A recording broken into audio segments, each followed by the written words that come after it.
Bienvenidos, mi nombre es Lady Ladino, yo soy una neuróloga, investigadora apasionada por las neurociencias.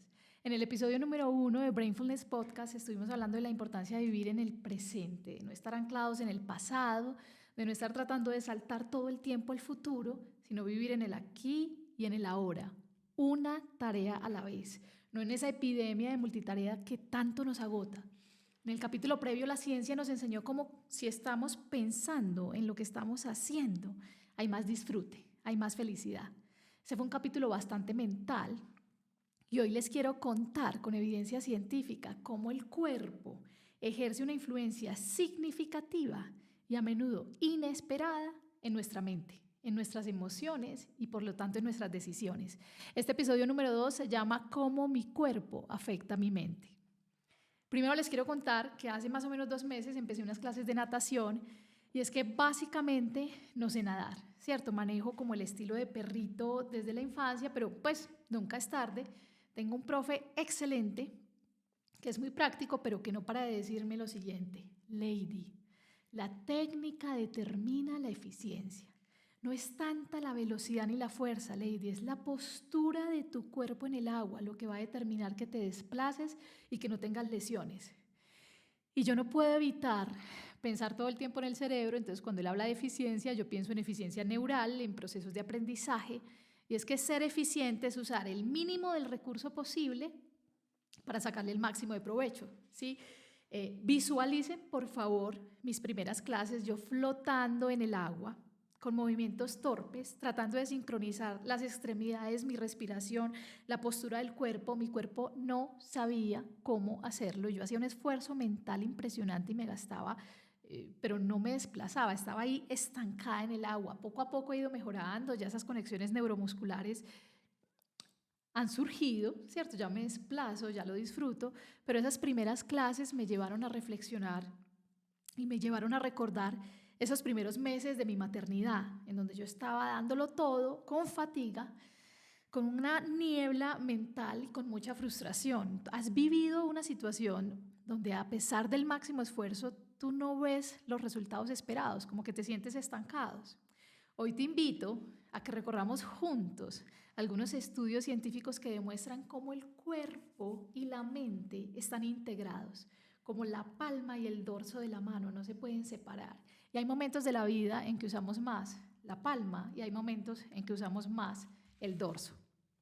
Vamos a empezar con una tarea psicológica que se llama el juego de azar de Iowa y se llama así por un estado de Estados Unidos que está entre Minnesota y Missouri. Pues allá en los años 90 el doctor Antonio Damasio, este es un neurólogo portugués que se fue para Estados Unidos, es el padre de las emociones, es un experto en neurobiología. Se inventó como este juego psicológico en donde iba a simular como la toma de las decisiones en la vida real. Siempre que vamos a tomar una decisión hay una incertidumbre, hay un escenario y tenemos que tomar una decisión para dónde me voy. Puede haber una recompensa o una ganancia o puede haber una pérdida. Entonces a cada jugador le daban 4 mazos de cartas y la meta del juego era, usted tiene que ganar la mayor cantidad de dinero posible. Habían mazos buenos y habían mazos malos. Un mazo bueno era un mazo en el que yo poco a poco iba ganando, casi nunca habían pérdidas, era un mazo más seguro. Y el mazo malo era un mazo de mucho riesgo, en donde yo podía tener unas pérdidas o unas penalidades impresionantes. De pronto también ganaba bastante, pero en general era más lo que perdía.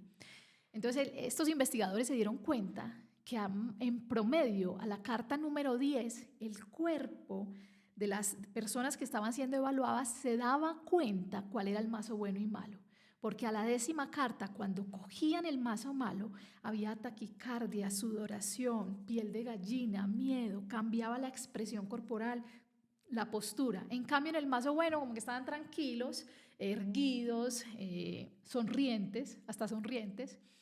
Entonces el cuerpo se daba cuenta cuál era cada mazo a la carta número 10, pero el cerebro, la mente, de manera consciente lo hacía en promedio entre 40 y 50 cartas.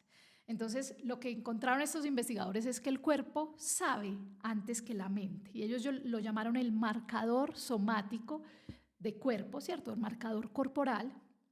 Pero eso no es más que la intuición o el sexto sentido o esas corazonadas que tenemos de comprender algo al instante sin tener que razonar. No sé si les ha pasado que van manejando y el GPS, el Waze, el Google Maps les dicen que gira a la derecha y ustedes hay algo que me dice que no y mejor giro a la izquierda. Ese algo es el cuerpo que nos está hablando porque ya sabe, porque ya tiene sus razones, ¿cierto? Entonces debemos escuchar un poco más las señales del cuerpo porque él no miente. Ahora hablemos de la cara. Nuestra cara habla por sí sola. Yo soy bastante expresiva, mi esposo ve mi cara y no me tiene ni que preguntar porque ya sabe. La cara es la parte del cuerpo que más representación tiene en la corteza cerebral. Es decir, hay más neuronas y áreas cerebrales que representan la cara que, por ejemplo, la espalda.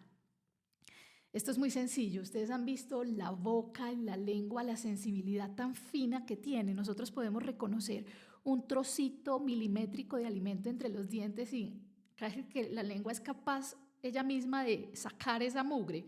Bueno, intenten lo mismo con la espalda. Hagan este ejemplo si están con un familiar o con un amigo y es, si esta es la espalda, tóquenlo con un dedo, tóquenlo con 2 dedos o tóquenlo con 5 dedos de manera aleatoria y pregúntele con cuántos dedos te estoy tocando a ver si son capaces. No va a ser posible porque la espalda no tiene tanta representación en la corteza. Entonces, este estudio del que les voy a hablar se aprovechó de esto, de la musculatura facial, y es que en los años 80, esto fue en el 1988, cogieron a un grupo de personas y las dividieron en dos. En unas que iban a sostener un lapicero con sus dientes, de esta manera, simulando una sonrisa, sin ninguna emoción asociada, solamente por el efecto muscular. Y otro grupo lo iba a sostener con el labio, para sostenerlo con el labio sin los dientes, casi que hay que hacer una contracción intensa de los músculos de la cara y esto genera un puchero, sin tener emoción de tristeza ni de rabia. Entonces, solamente con la contracción muscular pusieron a estos dos grupos y los pusieron a calificar o a evaluar unas caricaturas para que de 1 a 10 ellos puntearan qué tan chistoso era esa caricatura. Entonces, el grupo que estaba con esa sonrisa simulada, todo le parecía chistoso, 8, 9, 10, carcajada.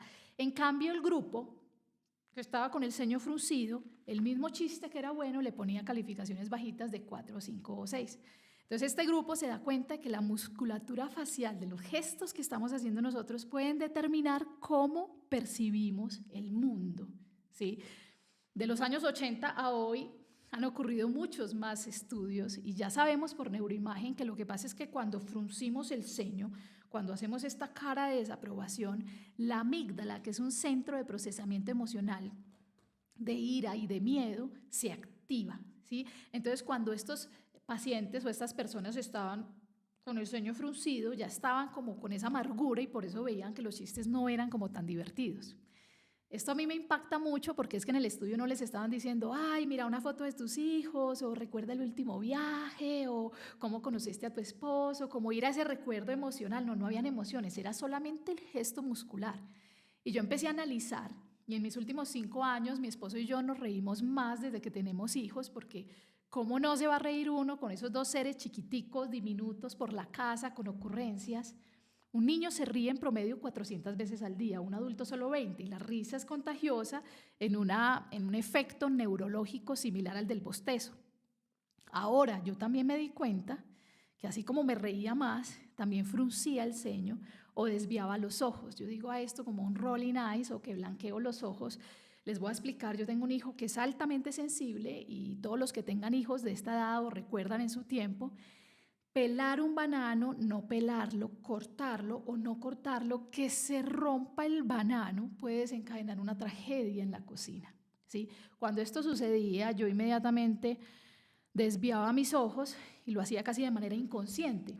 Cuando yo empecé a entender lo de la musculatura facial, empecé de manera intencional a reconocer cuando yo desviaba los ojos, porque cuando esto ocurría, que yo estaba como, ay, ya llegó el otro con el banano, yo perdía la paciencia, se iba la calma, yo no razonaba y esto obviamente empeoraba la situación.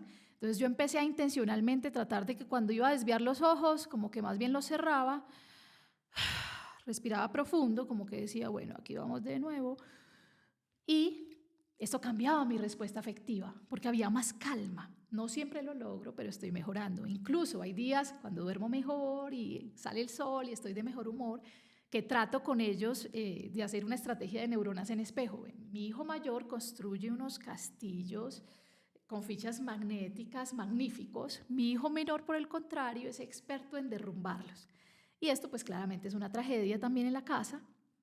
Y lo que yo decido hacer cuando esto pasa y yo estoy con ese recurso cognitivo y emocional es convertir esa tragedia en una comedia. Entonces yo cambio la voz, entonces yo soy como que los muñequitos que se cayeron, terremoto, auxilio, ayuda, llegó la ambulancia, no sé qué, y bueno, hago todo un show y me empiezo a reír a carcajadas. Mis hijos me ven, ya el mayor se iba a poner a llorar, ya el otro estaba furioso y también se empiezan a reír a carcajadas porque al verme esas neuronas en espejo se activan. Entonces yo como madre como que puedo determinar cuál es la armonía emocional en mi hogar, ¿cierto? Porque ojo, los gestos míos de los músculos de mi cara afectan mis emociones, pero también afectan las emociones de otros. Ahora hablemos de la postura corporal. Hay un estudio que salió en el 2010 que evalúa como las poses del cuerpo y estos investigadores dijeron, bueno, la cara es importante, pero la postura también. ¿Será que si yo asumo ciertas posturas esto puede cambiar mis pensamientos, mis emociones, mi comportamiento, mis hormonas? También evaluaron la parte neuroendocrina, entonces dijeron vamos a coger este grupo de personas y las vamos a dividir en dos. No les dijeron exactamente qué estaban evaluando para no sesgar y durante 1 minuto tenían que tener una pose. Entonces un grupo tenía la pose de poder o expansiva, que era mentón elevado, llevaban las manos atrás como en posición playera, elevaban las piernas en el escritorio, ¿cierto? Como cual presidente, y se quedaban así ese minuto de poder. El otro grupo estaba al contrario, haciendo una pose de sumisión, contraído, con brazos doblados, el mentón abajo. En esta postura pues es difícil sonreír. Y a los dos grupos, después de ese minuto, les midieron cortisol, testosterona a los 15 minutos y los mandaron a jugar cartas. Pues adivinen qué pasó. El grupo superpoderoso tenía mayor tolerancia al riesgo jugando cartas, ganaba más, tenía más confianza. Cuando evaluaron los niveles, en este grupo hubo un aumento en la testosterona en un 20%. Esto es una hormona de dominancia. En el otro grupo se redujo. Y hubo una reducción de cortisol del 25%, que es la hormona del estrés, en el grupo de la postura poderosa. En el otro grupo se aumentó.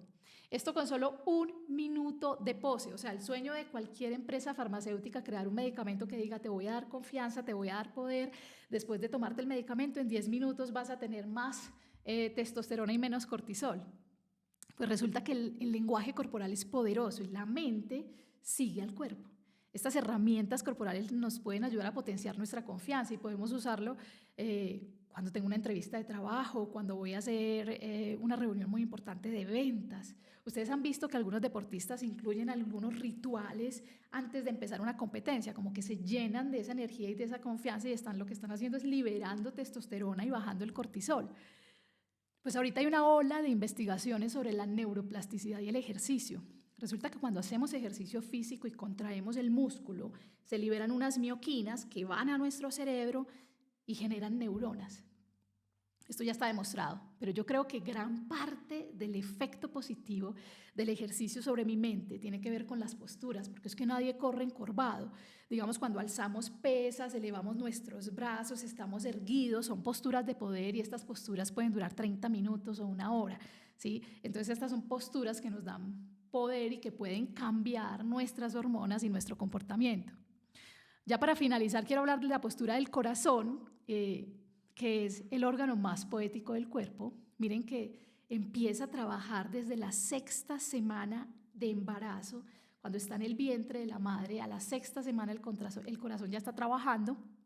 Cuando se contrae esto se llama sístole, cuando se relaja esto se llama diástole y esto ocurre hasta que fallecemos, ¿cierto? Entonces hay estudios científicos que han demostrado que hay cosas que suceden durante la sístole y no suceden durante la diástole, digamos cosas que suceden en el latido cardíaco. ¿Qué pasa cuando el corazón está latiendo? Percibimos más los estímulos visuales, hacemos más sacadas oculares, sentimos más el dolor físico, somos más emocionales, más viscerales. La amígdala, que es este centro de procesamiento emocional, se activa y con ella hay más juicio, como que el corazón cuando late saca lo que tenemos dentro. Y esto me lleva nuevamente a mi ejemplo de la maternidad. Y es que cuando me convertí en mamá me di cuenta que sí, eso sacó lo mejor de mí. Yo soy una mujer amorosa que lo entrega todo, pero también sacó lo peor de mí. Y es que a todas las mujeres cuando estamos en embarazo y después del parto, la amígdala aumenta de tamaño, nos crece la amígdala, ¿sí? Esto es un mecanismo de supervivencia porque tenemos que estar más alerta para proteger a la cría, ¿cierto? Para asegurar la supervivencia del hijo. Pues este crecimiento de la amígdala en ese latido cardíaco también sacó facetas oscuras en mí, y en mi caso era que resaltó los rasgos perfeccionistas, controladores. Yo quiero ser experta en todo, entonces no aceptaba ser principiante. En mi primer embarazo me leí 14 libros grandes de embarazo, y yo quería ser la mamá pluscuamperfecta, pero no podía estar más lejos de ese escenario porque no estaba siendo eficiente, o sea, estaba gastando mucha energía, tanto física como mental, vivía privada de sueño, entonces era como una zombie, pero yo ocultaba la frustración que sentía porque yo decía, pero ¿cómo así? Yo me soñaba esto, tengo que estar feliz. Y esa postura de mi corazón como de perfeccionismo, de arrogancia, me hizo entender que yo no tenía el control sobre la personalidad de mis hijos, sobre cómo yo quería que fueran mis hijos, sobre su patrón de sueño, sobre su comportamiento, sobre su apetito. Tuve que acudir, o sea, tuve que hacer una pausa, y yo acudí a Dios y le entregué mis cargas. Y yo le decía, Dios, son mis hijos, pero también son tus hijos. No sé cómo ser mamá. O sea, no creo que lo esté haciendo bien, no sé qué hacer, enséñame. Y esto cambió mi perspectiva. Entonces pasé de una arrogancia a una nueva postura de humildad, en donde yo reconocí mis límites y yo dije, yo no puedo controlarlo todo, ¿cierto? Yo no soy Dios. Empecé a ser una mamá más eficiente. ¿Cómo? Cambiando mi perspectiva. Entonces empecé a delegar. Yo no podía ser la mamá todo el tiempo. Empecé a tener menos juicios, empecé de alguna manera a disminuir el tamaño de mi amígdala con la oración. Empecé a tener menos juicios sobre mí y sobre los otros, sobre mis hijos, sobre mi esposo. Dejé de anular a los otros cuidadores como a mi esposo. Empecé a descansar del rol. Empecé a tener tiempo para mí, como que me había olvidado en medio de la maternidad que yo existía. Después de 4 años de lactancia materna sostenida, empecé a hacer ejercicio, necesitaba movimiento, y todo esto me ayudó y empezó a cambiar. Entonces esa postura de perfeccionismo y arrogancia a humildad me permitió crecer, porque decidí aprender un nuevo camino. Y miren que en medicina los grandes descubrimientos se asocian a que alguien dijo, no sé cómo se hace, por favor ayúdenme, o venga, buscamos otra manera, cambiemos esa postura como del corazón, como del alma.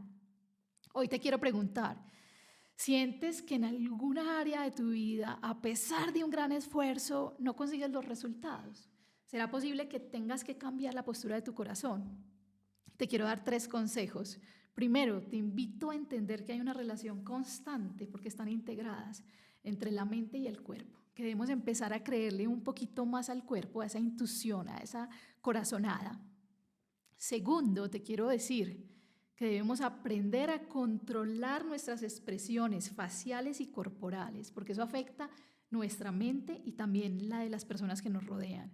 Pero ojo, nadie controla lo que no conoce, entonces te invito a que tengas un conocimiento profundo tuyo, como en mi caso, con Dios, que me ayudó en esos procesos, o incluso superficial, con cada gesto que hacemos, no sé, cuando estamos en una fila en donde no queremos estar, tener propiocepción de nuestros gestos. Tercero, te invito a escuchar tu cuerpo, a escuchar esos susurros suavecitos cuando te dice estoy cansado, por acá no es, y no llegar hasta los gritos cuando uno dice no puedo más, estoy saturada, me quemé, ¿cierto? Prioricemos el descanso. Te invito a que te suscribas a este podcast, a que actives las notificaciones para que te enteres de los nuevos episodios, y también a que nos sigas en Instagram. Puedes encontrar el enlace en la descripción de este perfil. Nos vemos en el próximo episodio.